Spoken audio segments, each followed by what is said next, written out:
Um, One thing that I don't really talk about with anybody, because I'm not really big at, sharing feelings or burdening people.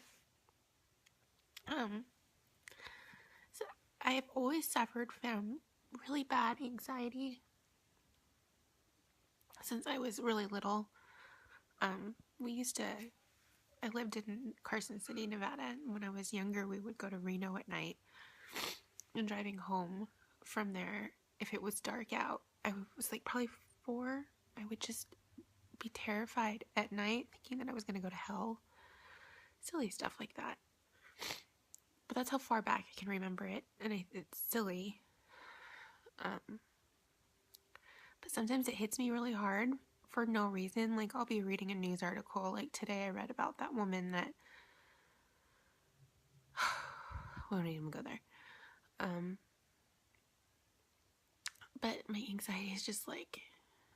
I hold everything in all the time, and sometimes it just hits me really hard, and today's one of those days. And I worry about everything, about my children, about my husband, about money, about silly stuff like what's going on in the world, and it's all consuming. I feel like I can't breathe and I can't stop crying, and today is one of those days.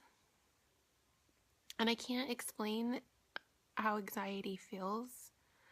It's kind of like, that lump in your throat feeling. It's like that, but like all over your body, and it won't go away. And that is how I'm feeling today. I don't even know how to explain to someone who doesn't have it. Like, you can't get rid of it. You think about it all the time. Sometimes it's easier to, ignore, but today is not one of those days. So that is how I'm feeling. I've even deleted the news apps from my phone because I've been really big at reading the news for as long as I can remember. And so I had, local stations and CNN and all of these things on my phone, and I was constantly getting updates, and it's just so much to take in. Because I feel like I want to help fix it all, but you can't.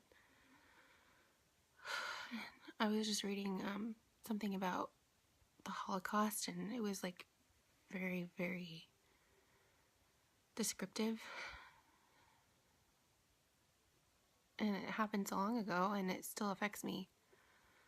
And so I'm just having big feels today. My feelers are high. So I don't know if any of you out there have anxiety and understand how I feel. How do you cope with that? And I don't know. I just don't know. So you want to see what happens when you leave your 2-year-old, well, I guess she's 3, she'll be 3 in a month, alone while you go and start a little laundry? This is the aftermath of getting her face washed. Give me that. Thank you. Say hi.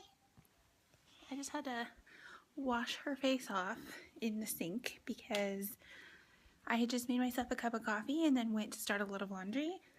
And she got the sugar that I just had out off of the counter. There it is. She also mixed it with goldfish.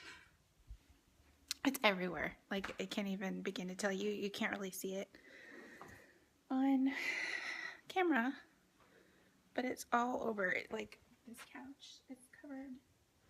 The other couch I just wiped up. So that is what I'm doing right now, is cleaning up sugar.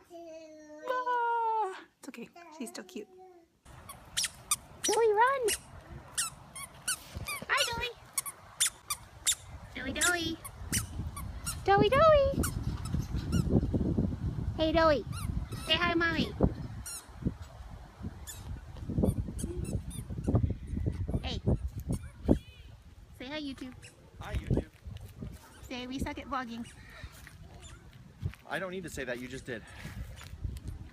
Why do we suck at vlogging? It's a lot of work. It is a lot of work. But we committed to it, so why don't we not do it? Did we suck at vlogging? We are at the park. It is very windy, so I'm wondering if you're even hearing me right now. What do you think? Probably not. I know. And it's kind of chilly, gotta say. Which is weird because it was supposed to be the hottest day of the week. It was supposed to be 89 today, or 90. And it's not. Gotta tell you, all day it's been pretty cold.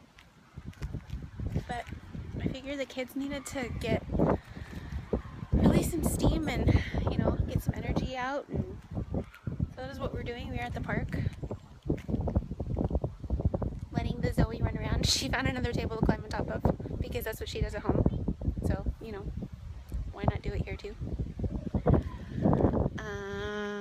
Abigail got over her thing with slides apparently. She's eating bark. Baby's eating bark. Dad's on it. Yeah, so Jay was saying that Abigail got over her fear of slides. She, for the first 4 years of her life, would not go down a slide. And now she's almost 5, a couple weeks, and she's been going down slides a lot lately, so that's pretty cool. So Jay and I were just talking about maybe in a year moving to a different part of Elk Grove, getting a bigger house for the kids so one of them could have their own room. Right now we have a 3-bedroom, so we're gonna start looking for a 4, but we gotta, I don't know, do a couple more repairs on the house and Take advantage of the market. Savings. Take advantage of the market. Yeah, and then I don't know, pay off some little bills that we've been ignoring so that our credit goes up. And then in a year before Abigail goes to 1st grade, I think that's what we're going to do, is buy a new house. We've put so far at least $25,000 in the one we're in. So it should have, you know, more to it than it did when we bought it, right? Yeah, well, according to websites like Zillow, depending on how much faith you put into Zillow, Zillow says our house is worth $280. We paid our current mortgage we just refinanced like 3 months ago is like $186. So it's 100.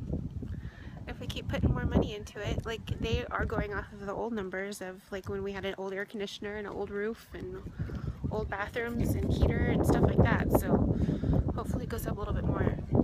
You know, I'd like to, you know, go into it not too freaked out, but it's our goal. New house. Woohoo! Before 1st grade.